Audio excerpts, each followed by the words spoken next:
Salut à tous. Salut. Bon, bienvenue sur le podcast Tatami Connexion, votre podcast préféré après les autres. Je suis Jarod, il est Rolly et on est là pour vous faire l'analyse pronostique, non pas du main event Ankalaev versus Pereira 2 parce qu'on a tout dit dessus, on a déjà fait une analyse, on a déjà fait un récap et là on va juste en profiter et faire le récap après. Mais on va faire le co-main event, le combat de Merab Dvalishvili contre Cory Sandhagen pour le titre des poids coqs, qui aura lieu donc ce week-end dans la nuit du 4 au 5 octobre à la T-Mobile Arena pour l'UFC 320. C'est de ça dont on va parler aujourd'hui, mais avant ça, comme d'habitude, notre sponsor du moment Import Fight, avec ce textile et matériel de sport de combat qui ont des marques justement vendues en France que sur ce site Import Fight. Que ça soit Corner, Hit and Move, Primo, que ça soit en boxe taille ou que ça soit en MMA, vous avez du matériel de qualité et stylé. Donc si vous voulez avoir du style en étant différent des autres, c'est là que ça se passe. Et avec le code TATAMI10, vous avez 10% de réduction sur tout le site, donc n'hésitez pas, le lien sera en description. Bon, ça fait un moment qu'on n'a pas fait un podcast ensemble. Là, je le dis parce qu'il y a plein de gens qui se sont plaints, désolé, enfin gentiment plaints, c'est qu'ils avaient envie de nous retrouver, hein, bien sûr, hein, il n'y avait pas d'animosité. Pas tant que ça en vrai, puisque t'as eu l'épisode avec Antoine Simon, donc ça a fait un épisode. On a raté deux podcasts. Ouais, ça fait tous les deux. Ouais, 2 semaines. Eh ben écoute, il y a quelqu'un qui m'a donné la date, c'était, tu vois à quel point, c'est le 12 septembre. Et là, on est le 2 octobre. Donc, tu vois, ça fait quand même pas mal de monde, hein, pas mal de temps. Hein. Ah, je m'en rendais pas compte. Parce que finalement, si, ouais, le temps passe très vite. En fait, en plus, on fait tellement de choses. Il y a tellement de choses à organiser. Là, bon, effectivement, alors moi, on va être très transparent. Moi, la première semaine, en fait, le jeudi, je n'ai pas pu faire de podcast d'actu. Parce que j'ai manifesté, les amis, c'est comme ça. Hein, il faut des fois faire ce qu'il y a à faire. Donc j'ai manifesté, pris quelques photos. Je vous invite à voir mes photos si vous voulez sur l'Instagram Jarod Daben. Hein, n'hésitez pas, DABEN. Et puis le mec qui se fait de la pub. Allez-y, follow. Il faut des followers. Donc voilà. Après, toi, tu as eu besoin. En plus, pendant que je manifestais, tu m'as dit Thomas, il m'a dit Jarod, il m'a dit j'ai besoin de faire une coupure. Donc t'avais besoin de faire une coupure, tu as fait ta coupure et tu en avais besoin et ça fait du bien de temps en temps. Donc voilà, tu es revenu mercredi, hier. Je suis revenu hier. Donc voilà, donc à peine rentré, on est déjà en train de faire le podcast. Donc voilà, c'est juste ça, c'est que il y a des moments voilà où on a la tête dans le guidon, comme on vous a dit, on a plein d'activités. Donc là il y avait besoin de faire une pause pour toi et ça m'a permis de faire l'interview avec Antoine Simon, de l'avancer, parce qu'on devait faire l'analyse en début de semaine, et puis Antoine Simon là maintenant. Bon, c'est pas grave, on a interverti, on revient, on est là, on est plein de projets. En vrai, on n'a pas raté énormément de choses. De ce que j'ai vu, des actus. Ah ouais, des actus. On a raté, des actus, il y a quand même pas mal de choses. Le combat de Vanderlei Silva, par exemple, on aurait pu en parler. Ce que je veux dire, ton post en parlait très bien. Franchement, on aurait pas dit grand chose. Enfin, je sais pas ce qu'on aurait pu dire de plus que ce que t'as écrit. Eh ben, écoute, pour le coup, n'hésitez pas à suivre sur TikTok, pas sur TikTok, sur TikTok aussi, mais sur TikTok, sur Twitter, sur Instagram, parce que je mets les actus, je partage les actus qui sortent, donc n'hésitez pas à nous suivre là-dessus, et sur Facebook aussi.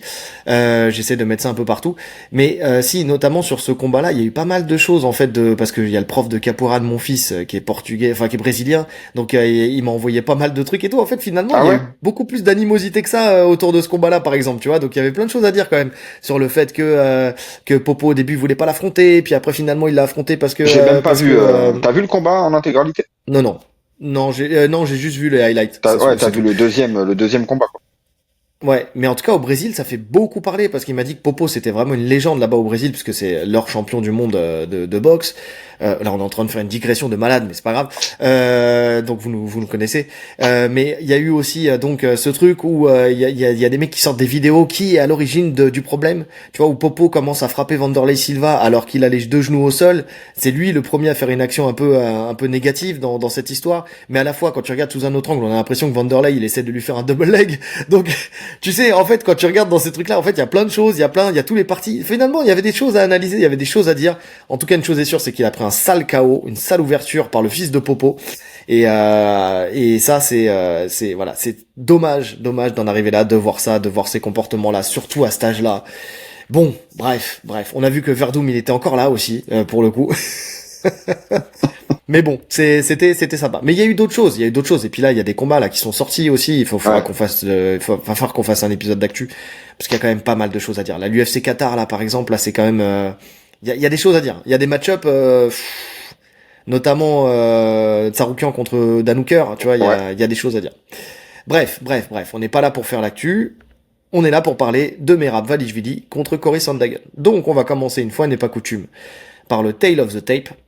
Dvalishvili, donc, c'est 1m68 pour 1m72,7 d'allonge, c'est 20 victoires, 3 KO, 2 soumissions et 15 décisions. L'homme à la décision. Et il a 4 défaites, 1 soumission et 3 décisions. Sandhagen, lui, c'est 1m80, beaucoup plus grand, un peu plus d'allonge avec 177,8 cm, c'est 18 victoires, 8 KO, 3 soumissions et 7 décisions et 5 défaites, 1 soumission, 4 décisions. Euh, Déjà, avant de commencer, tu sais, moi, quand j'ai analysé ce combat, je me suis dit, ça me fait penser à une fable de La Fontaine. Tu vois, on va mettre un peu de culture dans ce monde de brut. Pour moi, c'est le taureau, le taureau et le toréador, ou le torero. Ça dépend si vous dites toréador ou torero. Tu vois, c'est un peu ça. Quand tu regardes le profil des deux, la première des choses que je me dis, c'est que il y en a un qui va foncer droit devant et un autre qui va essayer de prendre des angles, de couper les angles, de pivoter, de sortir et de piquer, tu sais, le taureau jusqu'à essayer de le terminer, de le finaliser, tu vois. En tout cas, de glaner les points pour pouvoir gagner ce combat. C'est un peu l'idée que je me fais quand je vois le combat. En tout cas, c'est sur le papier, c'est ce qu'il faudrait faire. Hmm. Pour Sandhagen, c'est ce qu'il faudrait faire. Maintenant, faire ça contre Merab, bah, jusqu'à présent, ça n'a pas été possible. Alors, ça n'a pas été possible, si, ça a été possible, mais pas sur tout un combat.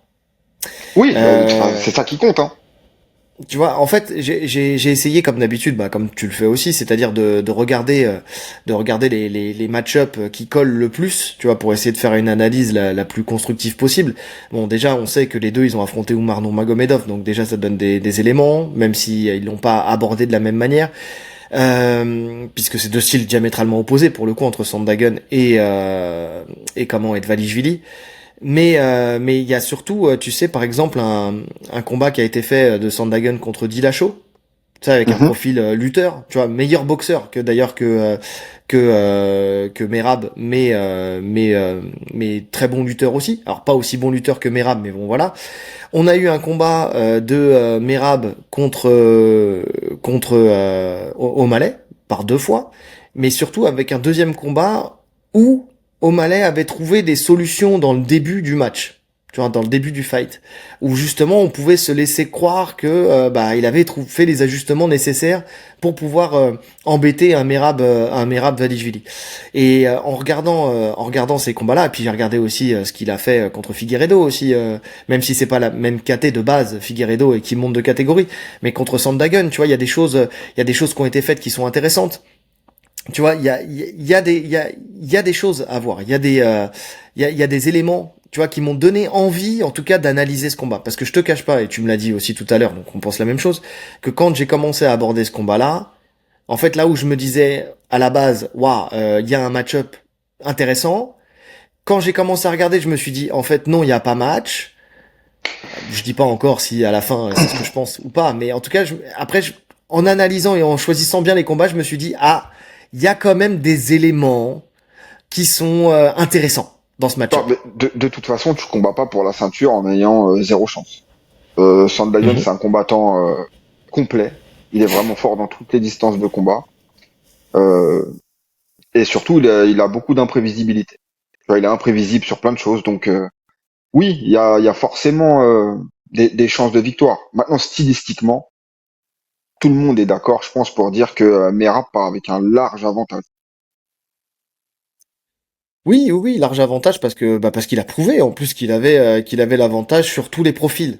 En fait, ce qu'il y a, c'est que Merab, il a affronté tous les profils, il a battu tous les profils, de l'excellent striker à l'excellent lutteur, au mec complet. Enfin, tu vois, il a affronté tous les profils. Maintenant, c'est vrai que dans les profils qu'il a affrontés, Sandhagen apporte des légères différences dans l'approche. tu vois.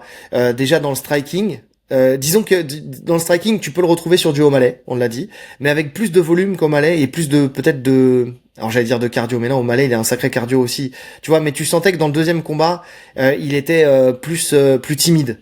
Tu vois, je pense que l'empreinte du premier l'a marqué et qu'il était un peu plus timide, qu'il choisissait un peu plus ses frappes. Tu vois, O'Malley, c'est quelqu'un qui va être très précis, mais il va pas envoyer beaucoup de volume. Là où un Sandhagen, il peut envoyer du volume.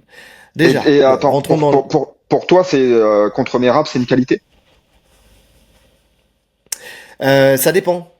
Ça dépend en fait si tu t'attardes. Alors non, si tu t'attardes dans l'échange. Oui, ça peut être une qualité si tu te déplaces, tu frappes, tu te déplaces, tu frappes, tu te déplaces, tu frappes. C'est-à-dire que tu vois, ton temps de tu vois, ton temps entre deux frappes est plus réduit que celui qu'O'Malley a imposé. Tu vois, O'Malley, il envoyait tac tac, il envoyait une frappe, il se déplaçait, après il renvoyait une frappe, il se déplaçait. Tu vois, Sandhagen, il a un rythme qui est plus important. Tu vois, c'est-à-dire il va venir, il va switcher de garde, il va frapper, il va revenir. On va rentrer dans le détail de la boxe, hein. Mais il va reculer, il va frapper, il va prendre un angle, il va tourner sur sa droite, il va envoyer sa gauche, il va tourner sur sa gauche, il va envoyer sa droite. Et tu vois, il y a moins de temps de déplacement sans frappe accolée au déplacement. Je sais pas si tu vois ce que je veux dire. O'Malley Si, se si, je vois. déplace beaucoup, mais les frappes ne sont pas systématiques. Là où pour un Cory Sandhagen c'est le cas. Maintenant c'est vrai que Sandhagen s'est toujours fait timer et c'est toujours au moins une fois retrouvé le cul par terre. Mais parce qu'aussi il est bon au sol, ce con. Faut dire ce qui est. Il réagit très bien quand il est au sol et il est très à l'aise au sol. Il fait partie de ces gens-là qui pourraient défendre mieux parce que quand il veut défendre, il défend. Mais il accepte volontiers d'aller au sol parce que il a un schéma au sol qui est très intéressant. Ouais, et bah tu vois, pour moi, dans ce combat, c'est exactement ça le problème. C'est le fait qu'il soit bon au sol, mais j'estime pas assez bon pour contrer un mec comme Merab, et que du Mhm. coup, il va se retrouver à faire des allers-retours au sol comme tous les adversaires de Merab, en se disant je vais peut-être réussir quelque chose, et voilà. Mais commençons par le striking. C'est ça, on va y venir parce que effectivement, il y a du contre-jeu de ce qui va pour Cory Sandhagen. En fait, le contre est fait par Merab. On en parlera tout à l'heure.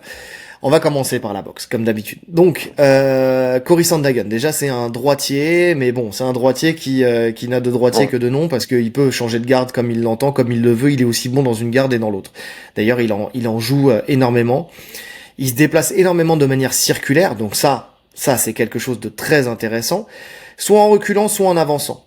C'est-à-dire que son footwork, déjà, une des premières choses qu'on peut dire, c'est que le footwork de Cory Sandhagen, il est parfaitement bon. Il est très bon.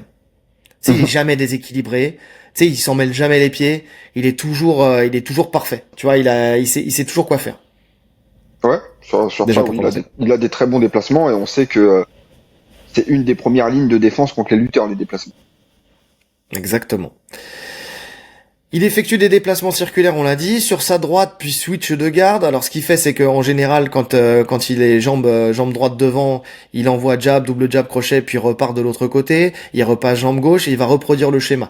Tu vois, c'est vraiment ça. En général, ce qu'il fait, c'est que quand il se déplace sur la gauche, ce que je disais tout à l'heure, il va switcher, donc il se déplace sur la gauche avec en étant par exemple en droitier, avec la jambe droite derrière et jambe gauche devant. Il va se déplacer, il va changer, il va switcher de garde, il va envoyer donc son jab qui va devenir à moitié un bras arrière en fait finalement, et puis finalement il va repartir de l'autre côté puis il va faire la même chose. Il le fait à la fois avec les poings, il le fait aussi avec les jambes, c'est-à-dire que ça peut lui arriver de partir sur le côté, de switcher de garde, d'envoyer sa jambe arrière et hop de partir de l'autre côté. En fait il a toujours ce va-et-vient qui fait que il arrive à vraiment bien occuper l'espace et à essayer de garder le centre un maximum de la cage, déjà pour commencer. Ouais, ouais, mais tu peux aussi le timer sur ses mouvements. Tu peux aussi le timer sur ses Oui. mouvements. Ça a été le cas de Oumar, qui l'a timé plusieurs fois sur ses mouvements et sur ses changements de garde. Mhm. Exactement. Alors, Oumar boxe mieux que Merab. Mais, Oui. voilà, ça te donne quand même des pistes de choses à faire justement pour contrer les déplacements de Sandhagen. Ouais, je suis d'accord. C'est vrai que Oumar, mais voilà, un des facteurs, c'est effectivement, c'est ce que tu dis, c'est que Oumar boxe mieux. Il a une meilleure lecture de la boxe, tu vois. Ouais, et notamment au Euh, niveau des kicks. Tu vois, il a envoyé des bons middle, des bons low kicks. Ce que fait moins bien Merab. Tu vois, c'est beaucoup moins propre quand il kick Merab. Et il y a beaucoup moins de dégâts. alors, c'est moins propre, mais à la fois, tu vois justement, tu sais, je vais reprendre, c'est pour ça que ce combat-là m'intéresse énormément, le combat, je vais beaucoup me raccrocher à celui-là contre O'Malley 2, c'est que quand il a commencé à avoir de la réussite et qu'il a commencé à cadrer plus et à gêner plus O'Malley, c'est quand il a commencé à sortir ses kicks.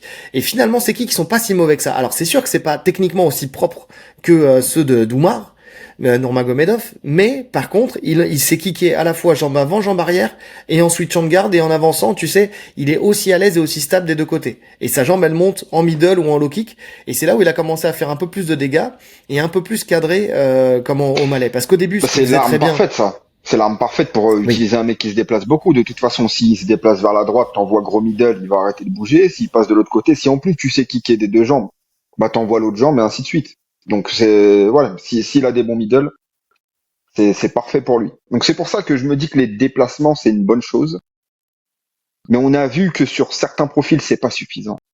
C'est pas suffisant. Mhm. Des fois il se D'accord, on est déplace, d'accord là-dessus. des fois j'ai même l'impression qu'il se déplace trop pour rien. Je sais pas si tu vois ce que je veux dire.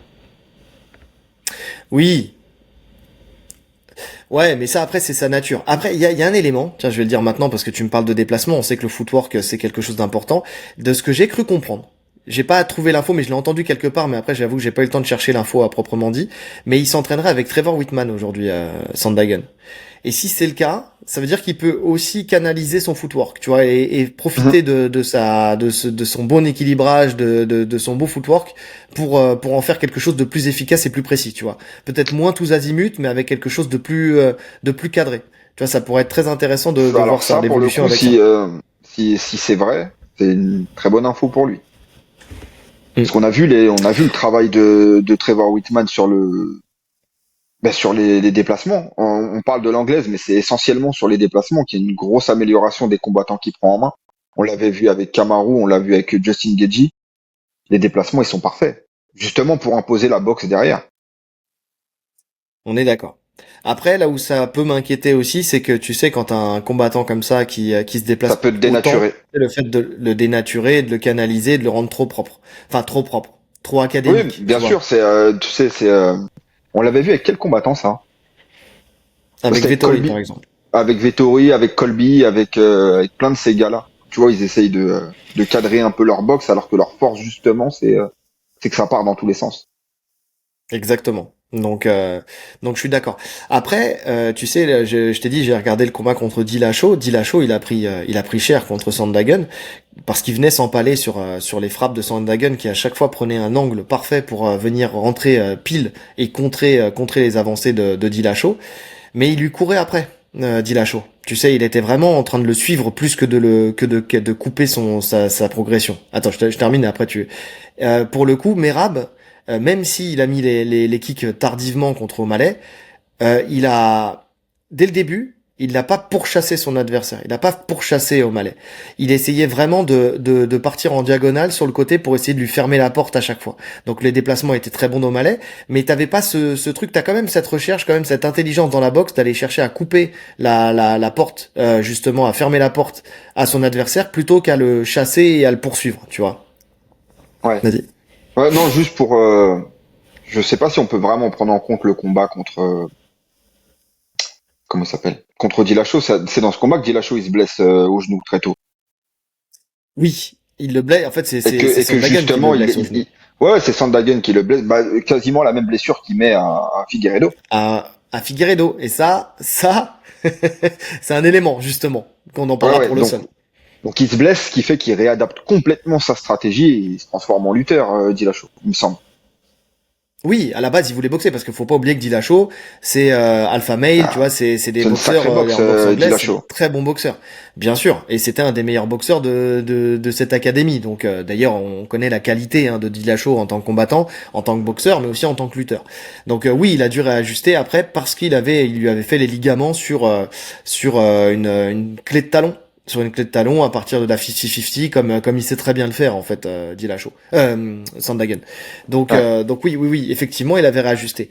Mais il n'empêche que quoi qu'il arrive, là où je prends cet exemple, même s'il y a cet élément-là et qu'il a dû lui courir après pour le lutter un peu plus, quand même, tu remarques que si jamais tu cours après Sandhagen, si tu essayes de le suivre plutôt que de le couper, plutôt que de le cadrer, de le mettre dans un entonnoir, là, c'est très compliqué pour toi parce que ces changements d'angle, ces changements de direction, parce que quand il recule, on l'a dit tout à l'heure, il va à droite, il va à gauche, il envoie, il shift, il frappe et il repart de l'autre côté. Mais quand il avance, il a cette tendance aussi à faire un pas de côté pour venir prendre l'angle, venir sur le côté, venir toujours en fait chercher un angle. Il attaque jamais frontalement ou très rarement, tu sais. Quand il attaque frontalement, c'est surtout quand il envoie son uppercut. Tu sais, pour switcher de garde, en fait, il envoie l'uppercut, il shift de garde pour ensuite envoyer son bras avant qui devient son bras arrière et il envoie son enchaînement. Mais en tout cas, ça c'est sur les coups à distance. Hein. Mais sinon, la plupart du temps, à chaque fois, il vient toujours essayer de prendre un angle, soit en reculant, soit en avançant, pour venir faire en sorte que tu t'empales aussi sur ses frappes en fait. Parce que quand tu le suis, en fait, tu tournes vers l'adversaire, ta garde elle est beaucoup moins hermétique et c'est là où tu te prends des contres. Et on sait que par le passé, Merab s'est quand même pris des contres où il est tombé cul par terre. Il a eu des knockdowns quand même, Merab, par le passé. Et c'est pas un puncher, Sandhagen, mais il a largement de quoi venir quand même te toucher durement, tu vois. On a vu Dillashaw, le Grand Canyon qui lui a fait à l'arcade, il peut Non, non, t'impacter c'est dans ton sûr. combat. C'est sûr. Et puis, en plus, il est suffisamment complet pour, une fois qu'il t'a touché, finir le boulot au sol. Complètement. Complètement.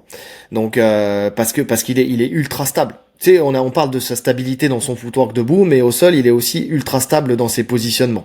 On l'a vu avec Figueiredo, qui est loin d'être une quiche au sol, tu vois. Mm. Donc ça joue énormément. Euh, qu'est-ce que là on en est où? Il sature ses adversaires d'informations. Donc on a dit en changement de rythme tout le temps, en avançant, en reculant. Il met beaucoup de rythme dans ses combats. Ça c'est ce qu'on a dit. Est-ce que c'est un avantage ou un inconvénient? Ça on va vite être fixé. En fait, tout dépend s'il arrive. Si c'est pour moi, Sandhagen soit il est dans un état de flow. Et tu vois, et ses déplacements sont tellement précis qu'il arrive à prendre le temps sur un Merab qui lui courrait un peu après, parce qu'il est quand même plus petit, il doit parcourir plus de chemin. Soit il est pas dedans et il trouve pas son rythme, et dans ce cas-là, c'est un calvaire pour lui parce qu'il va se faire timer systématiquement et il va se faire saisir. Bah, c'est la force des deux, ça, de saturer l'adversaire d'information. Ça, Mhm. c'est vraiment la force des deux. Et d'un côté, on a un mec qui a réussi sur tout le monde et un autre qui n'a pas réussi sur tout le monde. Parce que c'est vraiment ça. Hein. Merab, il te noie en fait. Il te noie parce que Ouais. à la fin du combat, tu sais plus s'il va boxer ou s'il va te lutter. Tu sais plus ce qu'il va faire. Ce qui fait que tu sais même plus quoi défendre. T'es complètement perdu. Quand tu t'attends à ce qu'il te lutte, il remonte en boxe. Quand tu t'attends à ce qu'il boxe, il est dans tes jambes. Tu sais plus quoi faire. Là, je suis d'accord. Après, là où il pourrait faire une grosse erreur, c'est qu'il a parlé de boxer à 90% avec Sandhagen, tu vois. Il veut vraiment se régler debout, comme s'il se mettait un Un objectif, là, tu sais, challenge. comme font beaucoup, tu sais, un challenge d'aller boxer avec Sandhagen. Pour moi, s'il doit le faire avec un adversaire, c'est pas forcément avec lui qu'il faut le faire. Non, non, non. Alors sur ça, on est complètement d'accord. Mais je pense pas que cette déclaration, faut en tenir compte. Tu sais, tout le monde Ouais, dit non, ça. Hein. Tout le oui, monde dit ça juste jusqu'au comme après, moment. bon. Après, tout le monde n'est pas aussi fou que Merab, c'est ça le truc. T'as l'impression qu'il s'en fout d'avoir la ceinture, tu sais? Ouais, ouais. Moi, je pense qu'il kiffe ce qu'il fait. Il kiffe combattre. Il kiffe l'argent que ça lui ramène, la notoriété, etc. Vraiment, c'est un kiff pour lui. Mais la ceinture en soi, ouais. Ouais, Bah, j'ai pas après, l'impression que ça soit quelque chose de c'est- vital. Je pense qu'il a démystifié la ceinture, tu sais. mais c'est bien, et c'est ce qui fait qu'il va nous proposer à chaque fois des combats excitants. Tu vois, Hmm. parce que finalement, quand un mec tient vraiment à sa ceinture, c'est là où il nous propose des combats chiants parce qu'il veut tout faire pour pas perdre. Alors que Merab, sur ses derniers combats, moi j'aime beaucoup ce qu'il propose. Tu vois, on est loin des combats chiants, même s'il n'y a pas forcément de finish, parce que en plus l'opposition est très relevée en face. Mais il y a de l'action en tout cas. Personne peut dire qu'un combat de Merab c'est un combat chiant, même si c'est un lutteur, même si tu vois Hmm. ça, il pourrait te plaquer à la cage pendant je sais pas combien de temps, mais non, il y a toujours de l'action. Ouais, je suis d'accord. Je suis d'accord avec toi, mais parce que, encore une fois, parce qu'il met du rythme, parce qu'il fait le show, parce qu'il est là, alors attention, parce que aussi, il a tendance, tu sais, à laisser égrener quelques rounds, tu vois, ce qu'il avait fait avec Oumar, tu sais, à jouer un peu avec son adversaire, à provoquer un petit peu plus au détriment du fait des fois de scorer. Bon, ça va que, il Je y a sais toujours pas dans hein, l'état d'esprit des gens. si je sais pas s'il dégraine les rounds. Tu parles des premiers ou des derniers? C'est De quoi? Contre Oumar? contre. Ouais. Contre Oumar, tu sais, quand il a commencé à dominer Oumar, en fait, il a commencé à rentrer dans un jeu où il Ah jouait oui, avec le oui. public, tu vois. Et en fait, des fois, bah, c'est ça. Tu sais, le côté trop spectacle fait que tu peux des fois te faire piéger, bêtement, tu vois. Bah, on l'a vu sous un autre registre. Mais ce sera pas la même chose, hein. Mais avec un Anderson Silva qui, au bout d'un moment, en fait, était tellement en train de jouer avec ses adversaires et par extension avec le public à faire non, tu me touches pas, tu me touches pas, qu'il a fini par se faire coucher. Là, tu vois, alors ça sera pas contre un Sandhagen, je pense pas que ça jouera énormément, hein, mais dans un deuxième combat contre Oumar, tu vois, ça pourrait poser problème, tu vois, pour le coup, ça pourrait poser problème. Ouais, et c'est pas fait différemment. C'est pas fait différemment. Anderson Silva, on en parlait. Vous avez même pas de podcast, je crois, à cette époque-là. On en parlait. On Non. disait, il joue trop avec le feu. Tu vois, sur les esquives Hmm. d'anglaise, tu peux pas jouer avec ça. Là où Sandhagen, c'est sur des phases arrêtées où il va se foutre de toi. C'est-à-dire qu'il va te jeter au sol, il va te regarder, il va rigoler, et puis il va tout de suite se remettre dans le combat. C'est pas en Merab. plein échange où il va bouger ta tête, ouais, merde, où il va bouger sa tête pendant que t'envoies une rafale et il va rigoler. Non, là oui, c'est très risqué. Il fait pas ça. Oui, non, non, non, je te parle au lieu de, là, pour le coup, c'est dans un combat qui était serré, tu sais, au lieu de capitaliser, tu vois, de capitaliser et de vraiment asseoir ton round, tu vois, de laisser une opportunité, en fait, de ne pas, marquer ce que tu avais à marquer, tu vois, plutôt, et donc, laisser le bénéfice à ton adversaire. C'était plutôt dans ce sens-là. C'était pas dans le fait de se faire coucher ou quoi que ce soit. C'est plus dans un combat qui irait au terme, tu vois, s'il commence à jouer un peu trop. Bref, c'est une parenthèse. C'était juste comme ça, mais en tout cas, voilà, c'était pour dire que le fait de démystifier la ceinture et le fait de jouer avec le public, tu sais, au bout d'un moment, ton combat il est moins cadré Mm. et donc tu laisses plus de chances à ton adversaire d'avoir des chemins de victoire. C'est plutôt ça. Mais sinon, non, oui, effectivement, il prendra pas les mêmes risques. J'ai pris l'exemple d'Anderson Silva Mm. pour dire que quand tu es champion depuis longtemps et que tu as fait beaucoup de défenses de titre, tu sais, des fois, t'es tellement dans ton rôle que t'en oublies que t'es un combattant et que tu dois gagner un combat aussi, tu vois. Tu vois ce que je veux Ouais, dire? c'est Que vrai, tu, c'est tu, vrai. Mais tu bon, laisses un peu trop pour les choses se faire. pour Merab, on n'en est pas là encore en termes de défense. Il y a encore beaucoup à Non. faire. Ouais, on n'est pas au même nombre, on est d'accord. Qu'est-ce que je voulais dire? Pour le coup, ce que j'aime aussi avec Sandhagen, c'est qu'il a, en fonction des distances, il a des armes. Tu vois, quand on a dit depuis tout à l'heure, c'est les armes à longue distance avec les jabs, les crochets. Quand il est à mi-distance, il va envoyer des crochets courts. Quand il est à courte distance, à partir de ce moment-là, il envoie aussi des crochets courts, mais il est aussi fort au clinch avec des sorties en coude qui sont très intéressantes. Et surtout à courte distance, il se permet tu sais, de coller, pousser. Tu sais, il utilise beaucoup aussi sa lutte pour ça, mais tu vois, il va coller l'adversaire, le repousser, envoyer une série de crochets, ressortir, reprendre le centre. Tu vois, il a vraiment ce truc où il arrive très bien à gérer les différentes distances. Il n'y a pas une distance où il est à court de Non? solutions d'un point de vue striking. Tu vois, il est toujours bon. Tu vois, c'est pas parce qu'on parle de son footwork, de ses déplacements, les angles qu'il prend. Donc tu pourrais dire qu'un mec comme ça, une fois que tu l'as collé, ça y est, t'as fait C'est fini. l'essentiel du travail. Non, non. Mais en fait, non. Il a des solutions à Il a chaque, à chaque distance. des excellents coups de coude, des excellents coups de genou. Mhm. Non, franchement, c'est un striker ultra complet. Ultra complet. Notamment D'ailleurs, coup de genou sauté, hein. je pense même que si danger il y a pour Merab, c'est plus sur une phase collée, tu vois, ou en tout cas ils sont proches mi-distance, que sur une phase où ils sont éloignés.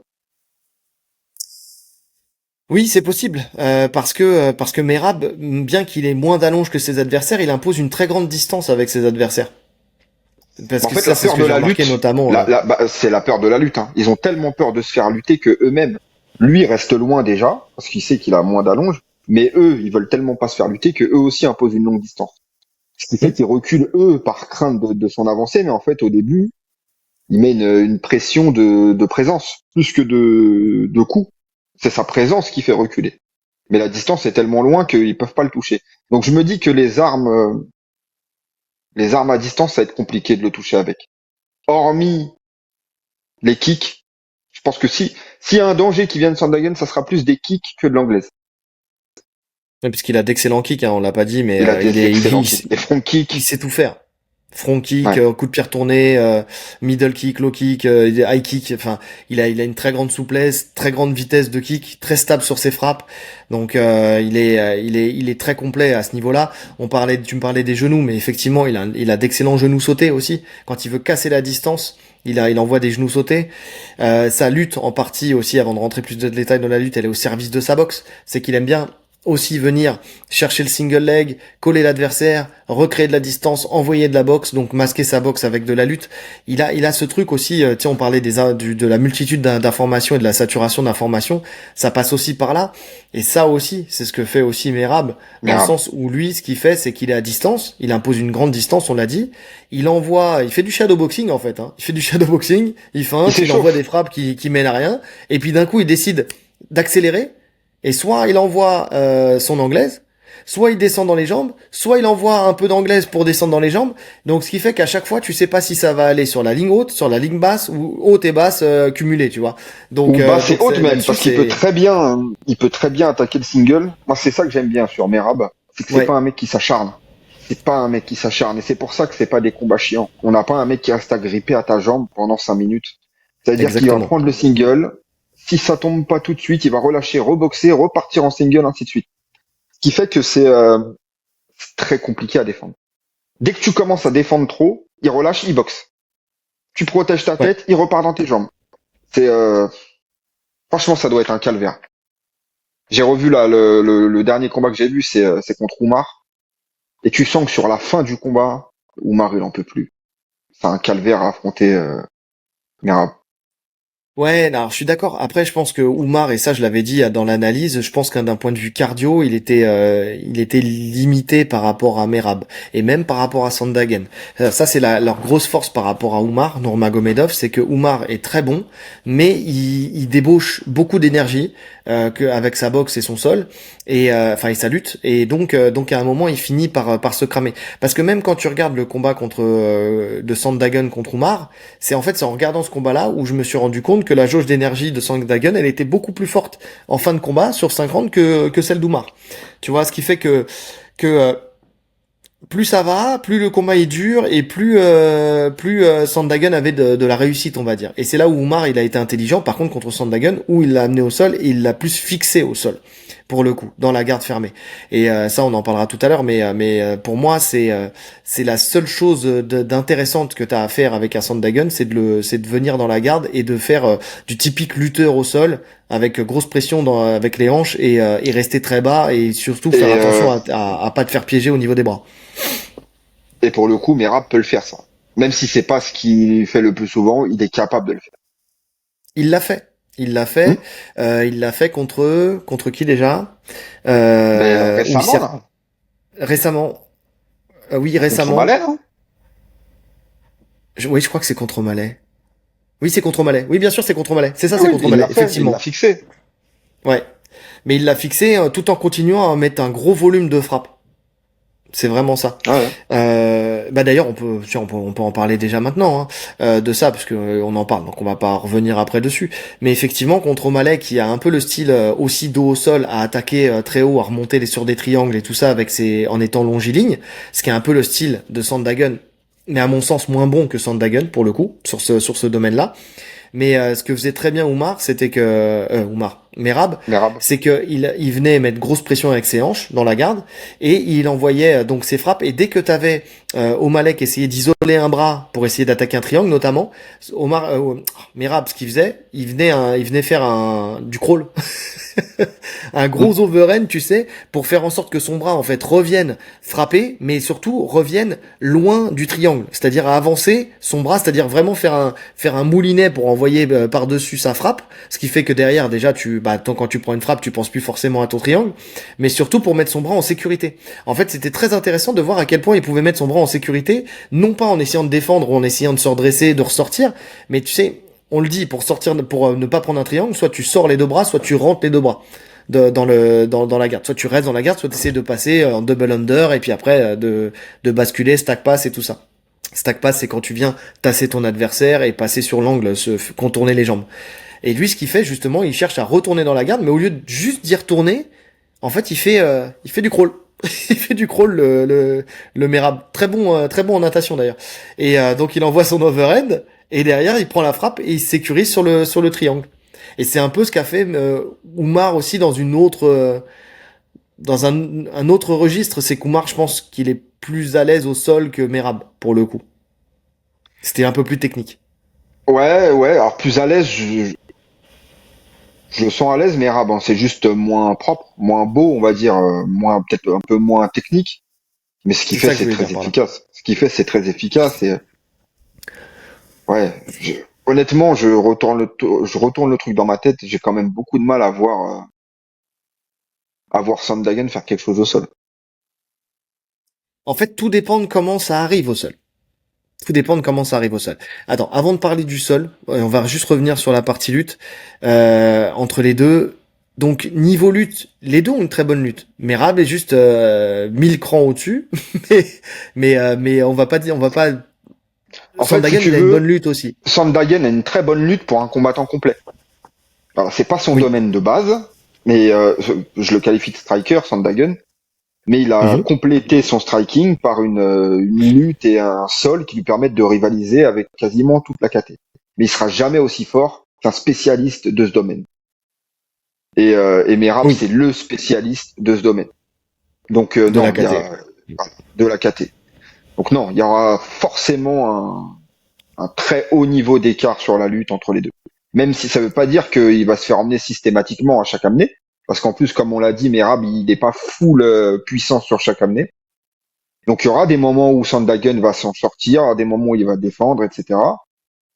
Mais si Merab a la vraie volonté de l'amener, de le maintenir, ça va être compliqué de résister à ça.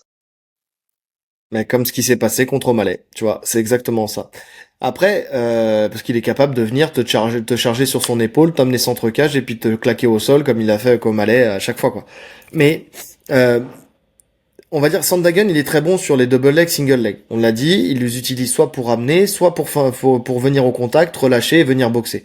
Maintenant, ce qui est intéressant, parce que on sait que il va pas forcément lui timer, tu vois, et lutter Merab, mais c'est plutôt Franchement, de je suis pas voir sûr. qu'est-ce qu'il fait. Je suis pas sûr. Je suis pas sûr parce Oui, que mais honnêtement, moi, Sandhagen, si je dois faire une petite critique, il fait partie de ces combattants limite tellement complets que j'ai pas l'impression qu'il y ait de game plan en fait. Tu vois, en ouais, fait, je j'ai vois ce que tu l'impression veux dire. qu'il va là, ça me fait penser un peu à l'ancienne, à des mecs comme Carlos Condit. Tu vois, ils sont bons Hum. partout et Exact. ils Ouais. veulent tellement la bagarre que en fait, voilà, ils sont dans le flow comme tu l'as dit. S'il sent l'amener, il va le faire alors que c'est pas forcément la bonne chose à faire contre Merab. Mais moi, je serais pas surpris qu'il tente de l'amener au sol, hein. Oui, mais après, est-ce qu'il va tenter encore une fois, tu vois, est-ce qu'il va tenter pour l'amener ou est-ce qu'il va tenter d'aller en lutte pour masquer, en fait, sa lutte, enfin, pour masquer sa boxe. Tu vois, comme on a dit depuis tout à l'heure, tu vois, de venir au contact, le saisir, le relâcher, boxer, repartir. Tu vois, mais chercher à l'amener à proprement dit, je sais pas. Après, il est effectivement, je suis d'accord avec toi, il serait capable de tenter sa chance, hein. De toute façon, j'ai envie de te dire, c'est même si limite ce qu'il y a de mieux à faire. Des fois, il faut lutter le lutteur et il faut grappler le grappleur parce que tu surprends aussi. Donc ça peut marcher. Maintenant, c'est surtout moi la défense où j'ai porté quand même mon attention parce que Sandhagen quand il défend, il s'arrange en fait pour donner son dos. Tu vois, il fait partie de ces gens-là, tu sais, qui ont une force dans leur défense, ils ont un truc qu'ils maîtrisent à la perfection, donc ils se mettent dans les conditions pour le faire. La plupart des gens le font, d'ailleurs Oumar à chaque fois systématiquement est venu chercher le dos, parce que Oumar son jeu, c'est que d'après derrière au sol d'aller chercher le dos aussi, C'est donc le ça jeu l'arrangeait. typique dagestanais, ça. Travailler à partir de la Exactement, turtle une fois que le mec a donné le dos, c'est leur plus grande force. Donc oui, c'est c'était ça. pas vraiment ce qu'il fallait faire. C'est c'est pas ce qu'il fallait faire. Et donc pour le coup, là où il est très bon Sandhagen, c'est que il arrive très bien en fait à sortir ses hanches, bien mettre ses fesses en opposition, ouvrir les mains, revenir face et commencer à envoyer ses coudes. Tu vois, on parlait de sortie de clinch, les coudes et tout ça. Il est très bon là-dessus. Ou alors ce qu'il fait, c'est que il roule. Donc ça c'est aussi une défense de lutte potentielle où soit tu lâches, bah t'as roulé, tu t'enfuis, soit le mec te tient, tu l'embarques avec toi et après à ce moment-là tu rentres dans le scramble, ce qu'il fait très bien. D'ailleurs on a vu ses défenses de prise de dos contre Oumar. C'était vraiment très beau, c'était très intéressant d'avoir cette dualité entre celui qui veut prendre le dos et celui qui défend le dos sur ces phases de scramble. Techniquement, les détails pour éviter d'avoir les crochets et tout ça, ou même quand il a les crochets pour rester bien assis, pour essayer d'enlever les crochets de pied, pour ensuite essayer de sortir et revenir face, c'est super intéressant. Et à chaque fois, donc quand il se retrouve avec quelqu'un qui le ceinture dans le dos, il fait des merveilles. Par contre, Merab, lui, il va pas chercher le dos. Et c'est ce qu'il a fait avec O'Malley, parce qu'O'Malley, c'est un peu le même système de défense. Il aime bien donner son dos aussi pour défendre de cette même manière. Tu sais, les mecs sont longilignes. Ils arrivent, quand ils poussent comme ça, ils arrivent à mettre beaucoup de distance en poussant bien avec les hanches, en poussant bien les mains vers le bas. Mais c'est Donc, super efficace. C'est super efficace. Moi, je le vois avec mes élèves. C'est une des premières choses que je leur ai montré, tu vois. De donner le dos pour après défendre. À partir du moment où tu es debout, où tu es encore debout, c'est assez facile de défendre de cette position. Tu vois, t'as surtout avec l'appui de la l'appui à la cage. Si cage. en plus, voilà, t'as l'appui de la cage, tu vas chercher la cage, t'as l'appui de la cage, et là, tu vas être bien stable pour pouvoir défendre. Donc oui, c'est une bonne chose à faire, mais selon les cas. Sauf que Merab, en fait, là où il est malin, c'est que il a tellement de panels techniques et il est tellement bon là-dessus qu'il le sent tout de suite. Et puis il l'a analysé de toute façon que ta manière de défendre c'est de donner le dos.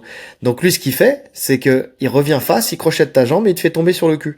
Et donc pour le coup c'est ce qu'il a fait avec O'Malley. Je pense que c'est ce qu'il fera avec Sandhagen si jamais on arrive dans une phase de contrôle où il vient ceinturer, où il va venir revenir crocheter, faire tomber O'Malley le long de la cage sur les fesses et à partir de ce moment-là lui mettre soit une grosse pression, soit le tracter pour le remettre un peu plus centre cage et venir s'installer dans son jeu au sol de contrôle de lutte avec son grand endpoint.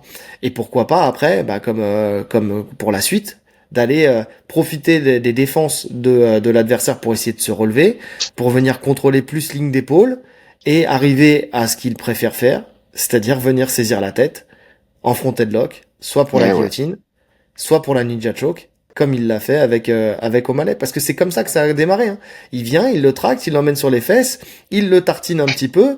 O'Malley qui a réussi à reprendre sa garde, il envoie son grand endpoint. Derrière O'Malley qui arrive à reprendre un peu de distance, il essaie de se remettre en turtle pour se relever. Avant qu'il se remette en turtle, tu as Merab qui s'est mis dans la quarter, tu sais quarter monde, c'est-à-dire enfin une espèce de monde technique un peu de côté où il est bien venu contrôler la ligne d'épaule en venant bien chercher le trapèze. Et puis quand O'Malley il a réussi à se remettre véritablement à genoux, c'est là où il a commencé à attaquer sur la guillotine premièrement, puis après il a squeezé les bras là, hop pour aller chercher la ninja choke. Et c'est là après où on a vu la puissance qu'il a réussi à développer sur la ninja choke où il a réussi Ah, à bah. De garder O'Malley qui a essayé de tourner et pour le finaliser quoi. toute C'était façon, très impressionnant. déjà pour revenir sur le front headlock, on le dit depuis un moment. Hein, moi, j'ai rarement vu quelqu'un d'aussi puissant dans cette position. Quand tu Mm. vois combien de temps il contrôle Cerudo, qui normalement pour un lutteur, tu vois, c'est une position simple entre guillemets de sortir de là, parce que c'est la position que tu te retrouves le plus, parce qu'à chaque fois que tu rates ton attaque finalement et que le mec sprawl, tu te retrouves en front headlock. Et Ouais. pourtant, donc le mec, tu sais vois que quand il tient, ça ne bouge pas, malgré la sueur, malgré tout ce que tu veux, ça ne sort pas. Et justement, il lui manquait des attaques, je pense, de cette position. S'il rajoute des attaques en plus à ça, c'est très Ça devient compliqué. compliqué. Faut pas oublier qu'il y a Sterling avec lui, hein, tout le temps, tous les jours. C'est-à-dire qu'en termes de sol, Sterling, ça fait partie des meilleurs grappleurs De l'UFC. j'ai pas peur de le dire, de l'UFC. De l'UFC, ah oui, Donc tu peux clairement le dire. ah oui, avec des prises de dos extraordinaires. D'ailleurs, on se souvient à quelle vitesse il avait pris le dos de Sandhagen par le passé. Bon, après, ça c'est très impressionnant, mais tu sais, il s'est fait Ça, surprendre. Début de match, il s'est voilà. fait J'en tiens surprendre. pas à Voilà, faut rigueur pas en parce tenir que rigueur. je refais 10 fois le combat. Alors, je dis pas que Sterling gagne pas 10 fois, hein. C'est une possibilité. Mmh, Mais en tout cas, le déroulé du combat n'est pas le même. Ça, c'est sûr. on est d'accord. Mais en tout cas, voilà, et on sait qu'il lui apporte énormément au sol parce que c'est son sparring constant. Et on l'a vu d'ailleurs, je sais pas si t'as vu les petites vidéos avec Demetrius Johnson où tu te rends compte que même au sol, Merab c'est un Ah oui, bourbier. bien sûr que c'est un bourbier. De toute façon, c'était évident. C'était évident, ne serait-ce que son physique. Tu vois, tu sais très bien qu'un mec, un lutteur puissant, même sans technique, qu'un physique aussi particulier, tu sais, petit, trapu, etc. Déjà, pour faire quelque chose avec lui, c'est très compliqué. Et en plus, comme tu dis, il tourne avec les meilleurs. Pour moi, le dominer au sol, c'est quasi impossible. C'est quasi Mhm. impossible. Alors sur une phase classique, oui. Maintenant, le truc c'est que Sandhagen, il a un style que tu ne retrouves pas forcément dans le MMA. Et c'est là où c'est intéressant parce qu'il a un jeu qui est pas commun, un peu comme un Ryan Hall.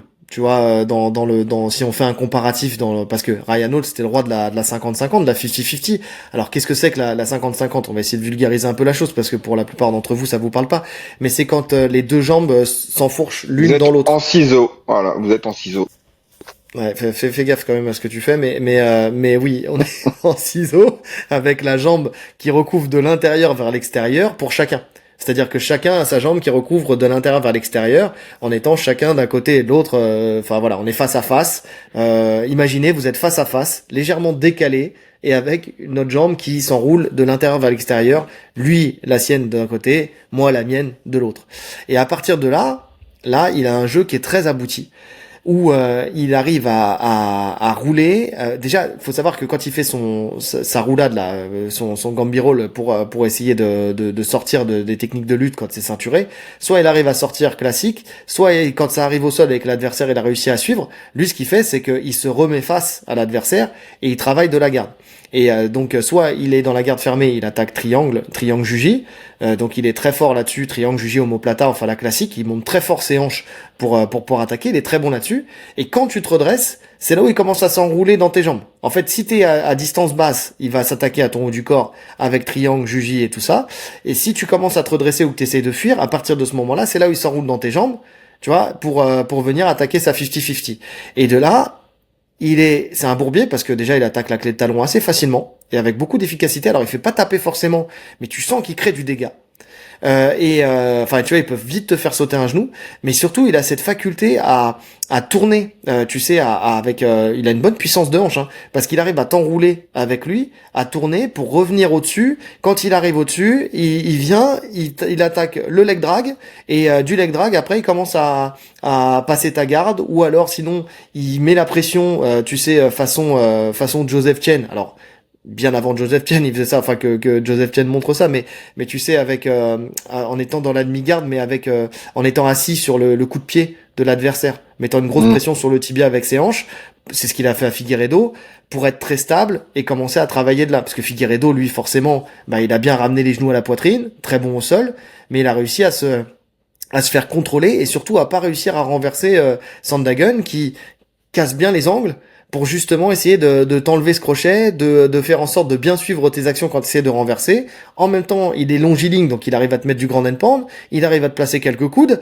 Enfin, tu vois, il met une grosse pression et surtout, il a un très bon grand end pound quand il est au-dessus. Et dès que ça retombe en dessous, boum, il rattaque, 50-50.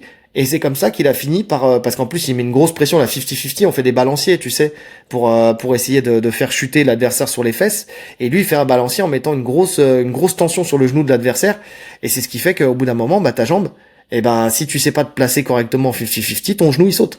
C'est ce qui s'est passé avec Dillashaw, c'est ce qui s'est passé avec Figueiredo. Ouais, ouais.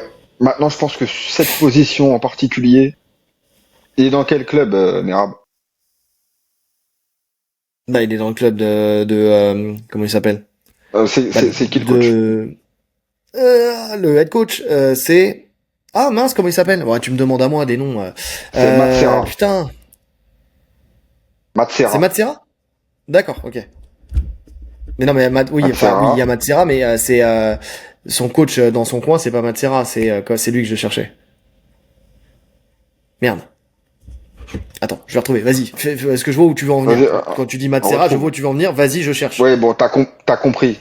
T'as compris J'ai compris. Matsera, Renzo Grassi, Eh oui. Danaher, Clé de Talon. Donc je pense que le domaine est bien maîtrisé. Oui, oui, on est C'est là d'accord. où c'est là où je veux en venir. Je pense On est que d'accord. Mais s'il y a un club qui maîtrise les défenses de Clé de Talon, on est au bon endroit. Donc je me fais pas vraiment d'inquiétude sur cette position. Et en on plus, est d'accord. comme tu le dis, c'est vrai qu'il l'attaque énormément. Il a finalisé personne avec. Alors il y a eu deux blessures, oui, c'est vrai. Mais il finalise personne avec. Non, il Dont, finalise dont, pas, il blesse. dont une blessure qui lui a donné une victoire. Mais l'autre blessure, finalement, n'a rien changé. Il a quand même perdu contre Dillashaw. Attends, c'est pas Relongo? Je suis toujours sur mon truc. Hein. Oui, c'est ça, c'est Je vois ça. Relongo. C'est quoi les clubs déjà? La Relongo Academy. Ah vas-y, tu m'en demandes trop. Déjà, j'ai été creusé dans ma mémoire pour retrouver le nom de son coach. Non, mais c'est à Newark là. Tu sais, c'est bon, bref. Ouais, c'est Relongo son coach. Donc ouais. Voilà, oui, non mais ne serait-ce que, on l'a dit depuis tout à l'heure, le fait que Sterling il soit dans son coin, de toute façon, lui, il est capable de reproduire tout ce que tu veux au sol. Il est très très C'est fort au ça. sol. Donc en termes de préparation, il peut Et puis reproduire n'importe quel il est n'importe aussi quel jeu. longiligne. Tu vois, il est aussi longiligne Sterling, donc tu te retrouves finalement dans le même bourbier quand tu te retrouves en 50-50 avec lui. Ah non, je crois que Sandhagen, il a des segments plus longs Euh, que ceux de Sterling. Sandhagen, il est plus grand, mais ça reste quand même un profil longiligne comparé à Merab Sterling. Oui.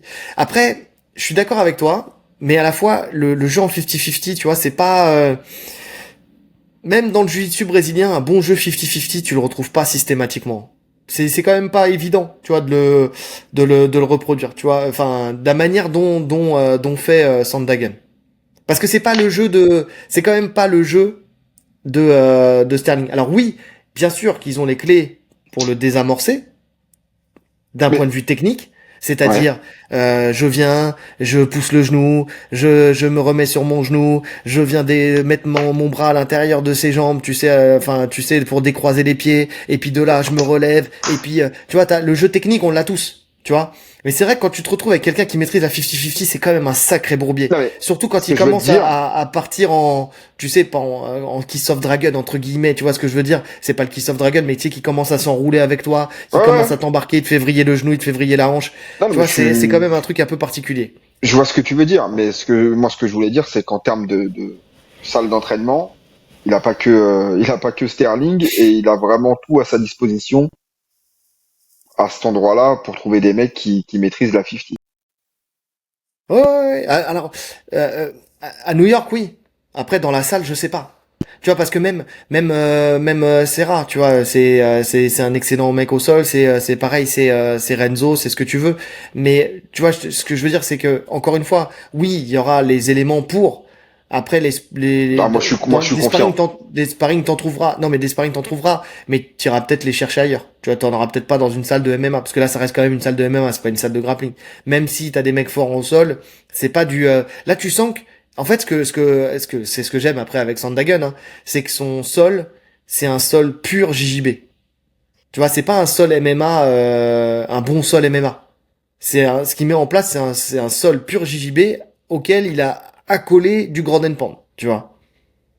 Je te dis, pour moi, Ouais, c'est un peu oui, comme un Ryan Hall. oui, Tu non, vois, tu je veux te suis préparer, d'accord. tu prends Ryan Hall. Tu vois. Mais justement, tu vois, le sol pur JJB, il a des limites. Il a des Hmm. limites et je pense qu'un style à la Merab, ultra compact, ultra puissant, avec un bon grand endpoint, ça peut suffire à contrôler. En fait, tout dépend de Merab. S'il veut faire un combat où il le contrôle, il se met dans sa garde. Sandhagen, il n'y a plus de jeu au sol. Il le fixe, il n'y a plus rien. Voilà, Je suis c'est sûr qu'il ça, peut plus rien faire. exact. S'il décide de d'ouvrir le jeu et d'essayer de passer, de prendre des positions, etc., le laisser finalement dans le flow et tourner, là, il peut s'exposer à des dangers, même si, comme je te dis, je le vois pas le finaliser. Je le vois sortir de ce qu'il veut lui proposer. Mais voilà, il choisirait la voie la plus difficile quand même s'il fait ça. Non, je suis d'accord avec toi. Je pense que de toute façon, Merab, lui, il a un jeu en pression hein, au sol, donc je pense que ça posera pas de problème. Il est pas du genre à reprendre de la hauteur pour essayer de passer. Au contraire, il va presser, et il va se servir de tes mouvements à toi pour faire évoluer sa position. C'est quand toi tu vas évoluer que lui va évoluer avec toi. C'est pas quelqu'un qui va créer l'évolution. Il va suivre l'évolution. Donc voilà. Non, là-dessus il y a pas de souci là-dessus. Moi, je m'inquiète pas non plus hein, pour lui au sol. Et d'autant plus qu'on sait très bien que les lutteurs ont une souplesse très bonne de hanches, de jambes. Tu vois, ils se mettent dans des positions Mais en que le fait, commun des mortels ne savent pas prendre. non Donc seulement je m'inquiète pas ça, non plus. et en plus, psychologiquement, tu sais que le mec est fou. Il va pas taper. Le mec qui se tord la cheville à une semaine d'un combat en courant sur des cailloux à pieds nus et il fait le combat avec une entorse, une triple entorse à la cheville. Enfin, tu vois. Je veux dire, tu sais que le mec a une résistance en plus à la douleur Ouais. qui est hors du commun. On n'est pas tous égaux sur ça, sur la résistance à la douleur, et lui, clairement, il est à des années-lumière de l'humain lambda. Donc j'ai Ouais. beaucoup de mal à le voir. Non seulement avec sa souplesse de lutteur, plus avec ce mental hors du commun, j'ai du mal à le voir taper sur une clé de jambe. Ouais, non, non, ça peut l'impacter sur le moment, mais pas plus que ça. Et c'est vrai que, tu vois, il y en a certains, je te jure, c'est des méta-humains. C'est vrai. Moi, je te dis, je t'avais parlé j'ai Est-ce que t'as l'anecdote au vu, Portugal. est-ce que t'as vu Ricky ça, Esteves. Rick- Attends. Non, non, mais c'est un mec Ricky? du Portugal. Ricky Esteves, je te jure, le mec. Je le cite parce que vous ne le connaissez pas et je suis même pas sûr qu'il écoute et il écoutera jamais. Mais le mec, tu sais, un jour, il passe devant la maison, au Portugal, et le chien de ma belle-sœur, il sort. Je sais pas pourquoi il a flippé de lui et il lui met un coup de croc au niveau du bras, tu vois. Vite fait. Et je te jure que le lendemain, il avait même pas une cicatrice, il avait plus rien. Il saignait, hein. Le lendemain, il avait plus rien. Mais rap, c'est un Ricky Esteves. Le C'est mec, Wolverine, le il vient mec. s'arracher un pied, le lendemain, c'est réparé. Qu'est-ce que tu veux? C'est comme ça, il a plus de plaquettes que les autres. C'est pas de ma... Tu sais, je sais pas, il a des cellules souches en plus, lui. C'est comme ça. C'est... Oh putain. T'as vu sa dernière sortie médiatique là où il parle de son entraînement? Non. Où il parle du fait que tu vois, les gens disent que c'est du jamais vu, un mec qui s'entraîne comme ça, dans le sens où il dit qu'il ne s'échauffe jamais. Bon, il Tu fait vois, du jiu-jitsu. il s'échauffe pas, c'est-à-dire qu'il arrive, il commence direct. Pas d'étirement, jamais de bain froid, jamais de sauna, jamais de trucs comme ça. La perte de poids, il dit qu'il l'a fait à l'ancienne. Ça veut dire que 2 jours avant un combat, il arrête de manger, il arrête de boire complètement. C'est tout ce qu'il fait. Il n'y a pas de cutting, enfin il y a pas de régime avant, etc. Le mec est à l'ancienne. Le mec est dans les années 80. Je crois que c'est un des seuls qui peut faire ça. C'est quand tu parles de méta-humain, c'est ça, hein. C'est vraiment des hommes rustiques. Tu vois, on est dans la rusticité pure avec Merab. C'est vraiment le mot. C'est C'est du rustique. chêne massif. C'est ça, mais c'est vraiment ça. C'est des trucs que tu peux pas faire en fait. Si toi tu le fais au bout d'un mois Oh mon d'entraînement, dieu. t'as une hernie discale, t'as une hernie lombaire, t'as plus de ligaments, c'est fini. Fin de carrière. Oyez, braves gens. Voici Merab Valishvili. Oh, le mec est fou. Ah mon Le dieu, mec est le fou. mec est à l'ancienne. Ah non, il se répare à coups de baume, baume de graisse de tigre. C'est un peu ça, je pense, hein. Il Le a mec est fou. des secrets géorgiens que nous n'avons pas. Sa grand-mère, elle lui a sorti un grand baume. Tiens, tiens, fiston, mets ça sur tes plaies et ça sera guéri dans la seconde. Non, mais c'est vrai. Non, mais c'est vrai qu'il y en a certains, c'est ouf. Tu sais, y a pas besoin de Et tu dopage pour vois, ces gens-là. C'est, le pire, c'est que ces mecs-là, ils font tout ce qu'il faut pas faire en théorie. Sur eux, ça marche. Et si tu leur avais fait faire un truc plus moderne, tu vois, plus organisé, ça marcherait pas. ça se trouve, tu lui fais un bas froid, ces jambes, elles pètent. Ils performeraient pas. En fait, c'est des mecs, ils ont besoin de ça. Ils ont besoin de cette dureté de l'entraînement. Bon, après, pas d'échauffement, pas d'étirement. Le mec, c'est juste qu'il a raté son sport. Il aurait dû faire du jiu-jitsu brésilien, parce que ce jiu-jitsu brésilien, à partir de la ceinture bleue, tu t'échauffes plus. D'accord, tu t'échauffes plus, tu fais pas de bain froid, tu fais rien de tout ça. Tu T'es vois, brisé, il y t'es avait aussi le fait brisé, mais tu où le fais il parle pas. qu'il fait pas de drill. Il drille pas de technique. Jamais. Jamais parce que ça lui correspond pas et que ça le saoule et que, qu'il se trouve nul, en fait, techniquement quand il répète un truc. Que c'est vraiment sur les phases de combat qu'il est fort. Ou c'est en fait, il fait que ça. Répéter des phases de combat. Il part d'une position et il combat. Ouais, mais c'est bien, mais ça, après, ça, moi, ça me choque pas, hein. C'est pas choquant, ça. Tu sais, c'est ce qu'on a dit la dernière fois quand on parlait de Ruffy, hein, tu sais, quand on avait fait l'analyse, faire des belles chorégraphies à la patte d'ours, tu vois, il y en a certains, ils sont très très forts là-dessus. Après, transposer dans un combat, c'est une autre chose. Je parle pas de Ruffy, hein, pour le coup, c'est parce qu'on en avait parlé à ce moment-là. Bah, Tony. Mais c'est autre chose. T'en as, ils sont très esthétiques sur du drill et tout ça, c'est magnifique. Puis t'en as certains, bah ils vont être, tu vas les voir driller, tu vas te dire, oh la catastrophe. Puis tu les vois fin de combat, fin de cours, tu les vois combattre, tu dis ah ouais, en fait il est en train d'éclater le mec qui faisait des beaux drills tout à l'heure. C'est comme ça, c'est juste il y en a certains c'est des chorégraphies et puis il y en a certains c'est des combattants. Tu vois, c'est comme ça, t'as des danseurs et des combattants. Ah, lui c'est un combattant pour le coup. Et si t'arrives à associer les deux, c'est parfait. Mais bon, pour le coup, c'est pas toujours le cas. Donc il faut se méfier de ça. Est-ce que tu as des choses à rajouter d'un point de vue technique ou même sur Euh, l'opposition entre les deux? non. Non, non, si ce n'est que on est dans un classique. Alors c'est pas forcément ce qu'on aura, mais on est finalement dans un classique striker versus lutteur. Ou si Ouais. dans la logique, t'as Corey. Alors dans la logique, oui et non. Oui et non, parce que dans le cheminement que je me fais du combat, je ne le vois pas se passer comme ça. Mais disons que s'ils font un combat de pure striking, je vois Corey gagner. Mhm. Et si c'est sur un combat de MMA, en tout cas où il y a de la lutte possible, je vois Merab imposer son jeu. Non, va pas trop vite dans le prono, on n'a pas fini. Mais oui, oui, je vois ce que tu veux dire. Je vois ce que tu veux dire. Ouais, moi aussi, je pense que j'ai fait le tour. Les à côté. Donc, on l'a dit juste avant, Merab qui a eu Dimitriov Johnson en sparring un petit peu. Alors, je sais pas combien de temps, mais Dimitriov Johnson, c'est un peu l'électron libre là, dès qu'il y a un mec qui prépare un combat, il est là pour Bah il l'affronter, pour kiffe, le tester. bah C'est il un truc de ouf. kiffe. Il kiffe sa Mais, retraite, lui. mais en fait, ce que j'aime bien, c'est une aparté, hein, ce que j'aime bien avec cette mentalité, c'est qu'il n'a pas besoin de dire tous les 4 matins, je vais re-signer un contrat, je suis encore en forme, je rivalise avec les mecs.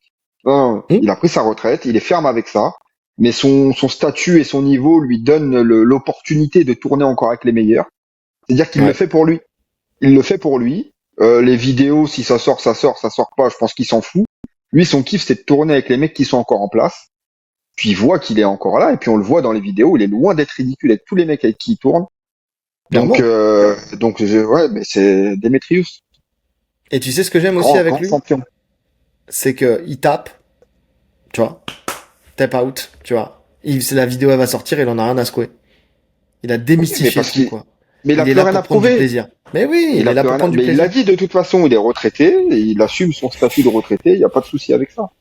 Et il n'y a pas Ouais. de honte à taper Il va contre les juste meilleurs de continuer en toute jiu-jitsu façon. brésilien, et puis voilà, quoi. Oui, c'est ça, oui, oui, c'est ça. C'est puis quand tu vois contre qui il tape, effectivement, c'est quand il va, à la B-Team face l'élite du grappling mondial, c'est quand il combat contre un champion, avec X défense de titre, qui est d'une catégorie au-dessus, en plus. Enfin, tu vois, enfin, et encore, tu sais, c'est vraiment, sur des trucs, c'est pas des grosses dominations non plus, tu vois. Et puis tu sens que il s'amuse, il est pas, tu vois, il est pas là, il sait très bien que Merab il a un combat dans pas longtemps, il va pas lui faire la guerre non plus, tu vois. Il a aussi cette intelligence d'être un bon sparring, et ça c'est très intéressant. Raoul Rosa Junior aussi, qui a fait du sparring avec lui. D'ailleurs, j'étais très impressionné, par Raoul Rosa Junior contre Merab, pour le coup, J'ai surtout au pas vu sol. Enfin, ça. c'était au sol.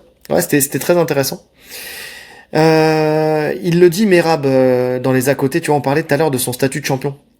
Et il dit qu'il n'aime pas justement ce statut de champion car il a beaucoup plus de distractions et d'événements, depuis qu'il est champion. Avant, il était concentré à 100% sur ses combats et aujourd'hui, bah tu sais, on en parlait aussi avec, Pereira, tu vois, sur le fait que t'es invité à droite à gauche, t'as des interviews, t'as des choses, des obligations en tant que champion.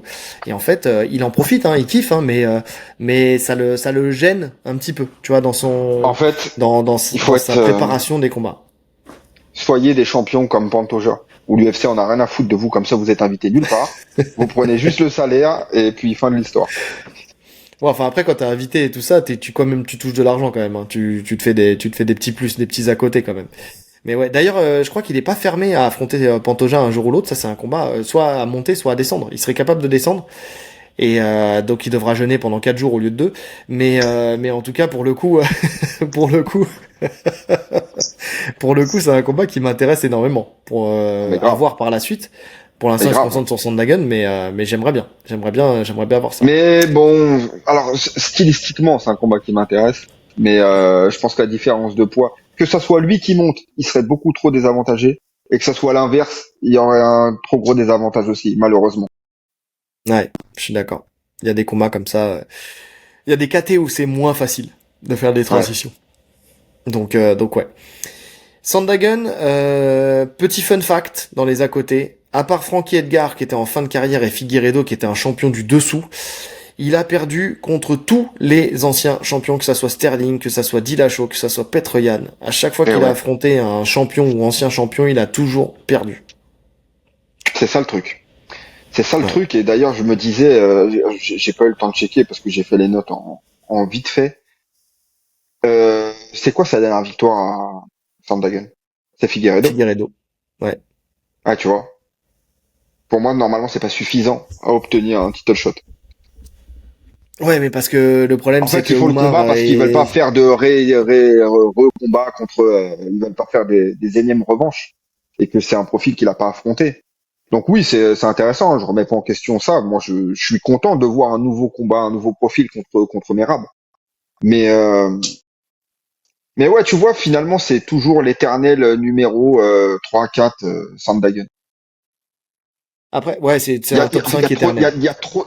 Voilà, c'est un top 5 éternel, mais pas plus. Pas plus parce que les mecs qui sont devant, ils dépassent pas. Même Après, s'il fait des beaux combats, hein. après, n'oublie pas quand même que Figueiredo, c'était le mec pressenti par Merab pour l'affronter. Enfin, tu vois, Merab, il voulait affronter Figueiredo. Il avait Mhm. envie de l'avoir. Donc, à partir du moment où Sandhagen a battu Figueiredo, bah forcément, il a pris aussi sa place dans le prochain, dans le pool, d'être le prochain. Mais quand tu regardes Sean O'Malley, il l'a battu 2 fois. Oumar, il l'a battu 1 fois, mais il vient de le battre, donc il le laisse le temps de refaire un combat avant de le raffronter. Petroyan, bon bah il est classé 3, il l'a déjà battu avec la manière. J'aimerais bien revoir ce combat, mais bon, les dernières sorties de Petroyan, c'était des victoires, mais c'était pas exceptionnel non plus. Après, il y a Alors moi, Cory Sandhagen. Après, j'ai beaucoup aimé les dernières sorties de Petroyan. Par contre, j'ai beaucoup aimé, mais il n'y a pas de changement de style. Donc bah je c'est vois ça, pas ce qui va modifier sur un combat, sur un énième combat contre Merab. Je vois pas de grands changements à venir. non, c'est des beaux combats, mais effectivement, il y a pas de surprise quoi.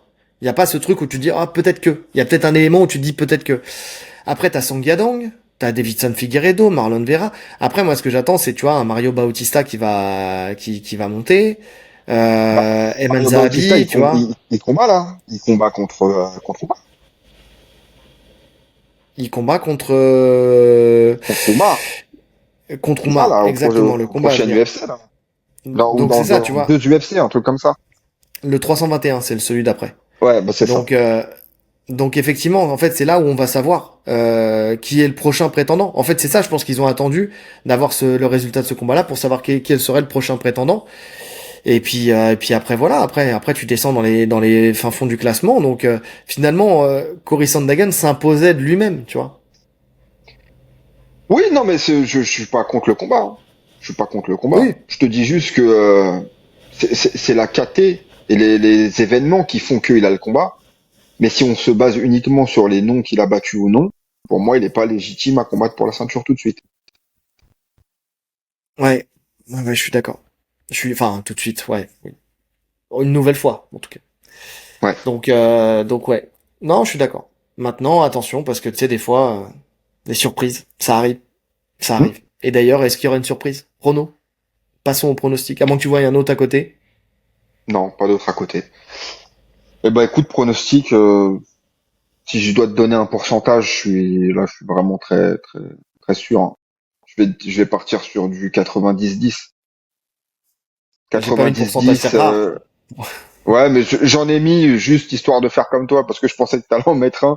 Mais sinon, je mets pas de pourcentage, c'est Merab à la décision. Ouais, je suis d'accord. Ouais, mes rap décision, c'est ce que je me suis dit, parce qu'il est quand même dur à finir, Sandhagen. Donc, je vois mes rap à la décision aussi. Et pour une fois, c'est justement, tu vois, c'est assez rare. C'est même très très rare que je mette pas de enfin de pourcentage. Mais là, oui, je vois pas un. Alors après, peut-être qu'on va nous faire mentir, hein, Maintenant, mais je vois pas un monde attention. où. À chaque fois qu'on a dit ça d'un combat, et qu'on n'a pas fait de pourcentage et qu'on a été sûr, le combattant a perdu. Ça nous est arrivé 2 fois, il me semble. C'est Le vrai? premier, je crois, Putain, c'était Rose contre je sais plus qui, et l'autre combat, je sais plus c'était qui, et à chaque fois, on s'était dit ça, et il a perdu. Donc mettez votre maison sur Sandhagen. C'était votre maison.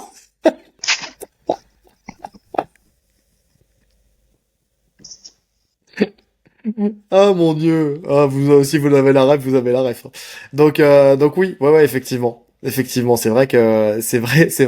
J'avais plus c'est vrai que j'avais plus cet élément-là, mais c'est vrai. Pour les vrais passionnés du podcast, vous nous direz les 2 fois où on n'a pas donné, ou surtout où j'ai pas donné de pourcentage, parce que toi ça t'arrive quand même régulièrement, tu vois, quand même de temps en temps de pas le faire. Moi c'est très très très rare que je mette pas un pourcentage.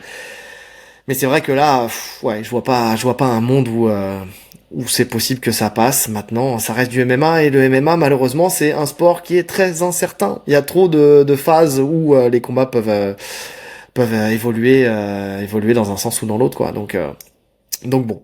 Mais bon, en tout cas, si tu fais comment dire, des statistiques de journaliste, il est pas censé passer un ancien Ouais, champion ou un champion d'activité. il est pas censé passer. Et là, tiens, je te lance juste 5 minutes. Ouais, vas-y. Euh, Je les ai. donne-moi les autres pronos de la carte. En tout cas, de Pereira en Kalaev et de Rountree Jiri. Juste les pronos. Ah, Pour le j'ai pas kiff. analysé. Tu sais très bien que j'aime Je bien sais, mais analyser là, à chaque fois qu'on me demande. juste pour le kiff. Alors, on va On commencer par commence par, Rountree ouais, Jiri. Ouais. Rountree Jiri. c'est en 3 rounds, hein. C'est en 3 rounds, ouais. C'est compliqué, hein, parce que là, pour le coup, il y a du lourd des deux côtés, ça cogne dur des deux côtés. Mais bon, allez, j'irai quand même vers Jiri. Moi aussi. Moi aussi, et je vois Jiri finir le combat. Je saurais pas te dire jusque là, mais je pense qu'il a un style qui est dur à lire. Je pense que Rountree, il est très académique. Enfin, très académique, non, pas très académique, mais plus que Jiri. Je pense que Jiri, il est solide. Bon, maintenant, attention, Rountree, il a une cacahuète de l'espace, hein. Il peut déconnecter Jiri, et puis on se dira, bon, bah non, on s'est planté, hein.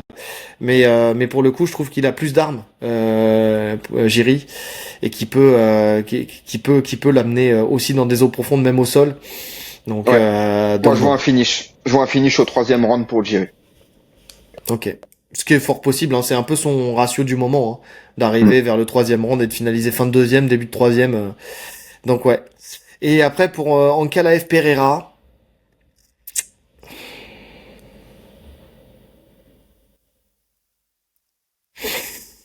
écoute, je pourrais dire Pereira. Je pourrais dire Pereira parce que là on sent qu'il s'est vraiment mis dedans.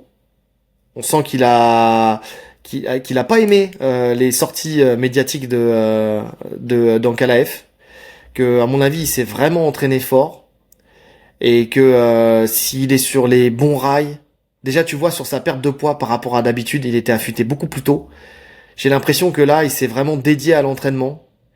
On l'a moins vu faire des sparring durs. Alors après, on n'a rien vu de particulier, mais des sparring durs avec des boxeurs et tout ça, qui auraient pu entamer son menton ou sa fatigue, tu vois, son énergie. Écoute, j'aime à penser qu'il s'est entraîné très sérieusement pour ce combat-là. Et si il s'est entraîné très sérieusement, je pense qu'il peut prendre ce combat qui était un combat quand même qui était assez serré la première fois. Mais pour l'avoir Et revu, oui, ouais, c'était quand même assez serré. Et je te rejoins. Moi, je vois Pereira et je vois un finish de Pereira. ouais, Je vois un finish de Pereira, round 2 ou 3. d'accord. Bon, on est plutôt d'accord, comme d'habitude, hein, comme souvent d'ailleurs. Donc voilà, ok. Bah n'hésitez pas à nous dire vos pronostics vous aussi en commentaire, hein, si vous pensez qu'on se plante complètement ou si vous êtes d'accord. Là, il y aura pas de team Jarod ou team Rolly. Est-ce que vous êtes team Tatami Connexion ou est-ce que vous êtes nos ennemis? Dites-le nous en commentaire.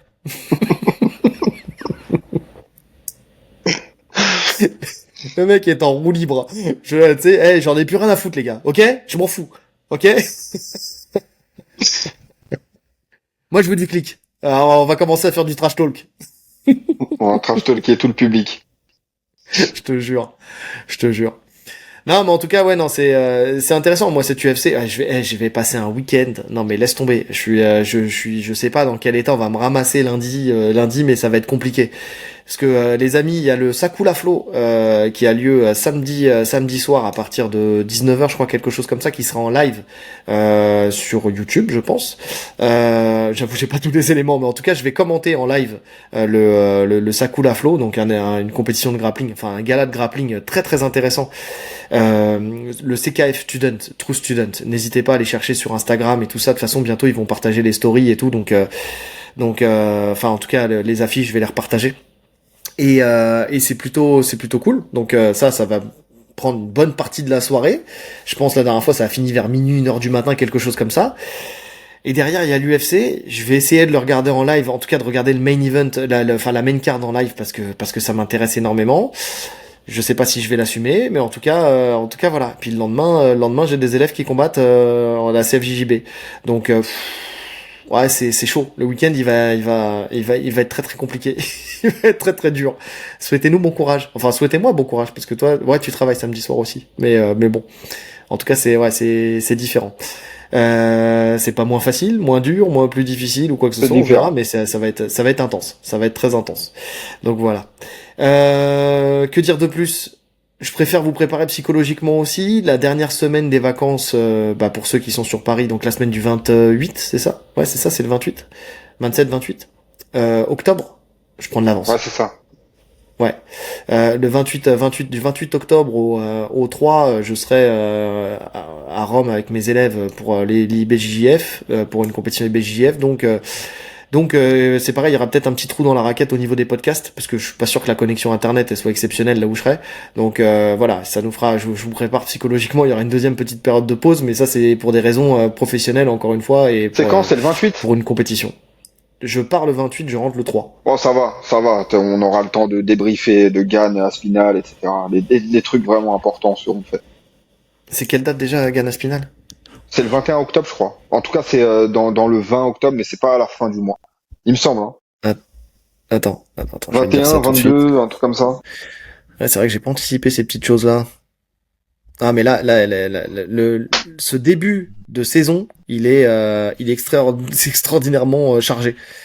On a Oliveira Gamrot, tu vois, quand je te dis Oliveira, il y a tout ça là, tu sais, tu me parlais dans l'actu, Oliveira Gamrot, le 12 C'est vrai. octobre. Donc ça, tu vois, on n'a pas pu en parler. On a Derrider Allen, et le 321, c'est le 321, donc c'est le 25. C'est Ah, le c'est le 25, 25. donc ça veut Ok. dire qu'il faut absolument qu'on enregistre le lundi. Sinon, c'est mort. On regardera ton planning. Donc, faut qu'on s'organise, en tout cas. Bah, ça va le Donc, faire. ça va le faire. De toute façon, je prends l'avion à 6 heures du matin. Donc, au pire, on enregistre avant. Et puis après, je prends mes valises et puis je me casse à l'aéroport. Ça le Et fera j'aurai dans peut-être tous pas les le temps cas. de le mettre en ligne. Le problème, c'est qu'il faut que j'aie le temps de le mettre en ligne Ah ouais, aussi. merde. Bon, bref. On peut pas faire autrement, en tout cas, que de au moins débriefer ce combat-là. Ah, et puis, il y aura Oumar et Mario Bautista, on en parlait tout à l'heure. Et la ceinture Jean Roba contre Mackenzie Dern. Il y a ça aussi. Big up à Julien Casier. Ça, ouais, c'est ce que j'allais dire. On laisse ce combat à Et, Julien Casier. Il y a que lui qui peut en parler. et Volkov, Jelton Almeida. Almeida. Ça, c'est un combat qui m'intéresse énormément aussi. Oh là là là là là là. Mais je vous dis, la vie est dure, mais on s'en sortira. Bref. Ravi de vous retrouver dans les commentaires. N'hésitez pas à commenter, liker, partager. Cliquez sur la cloche de notification pour ne rien rater. Les 5 étoiles sur toutes les plateformes de podcast. Le lien Tipeee en description si le cœur vous en dit pour payer les voyages à Rome. Non, je plaisante. Et en attendant, n'hésitez pas à passer une bonne journée Ou une bonne soirée. en fonction de l'heure à laquelle vous nous écoutez. Allez, salut et un Salut. fight. 10% Tatami 10, j'ai oublié de le dire. En commentaire, là, en description. N'hésitez pas à claquer. Allez, salut tout le monde.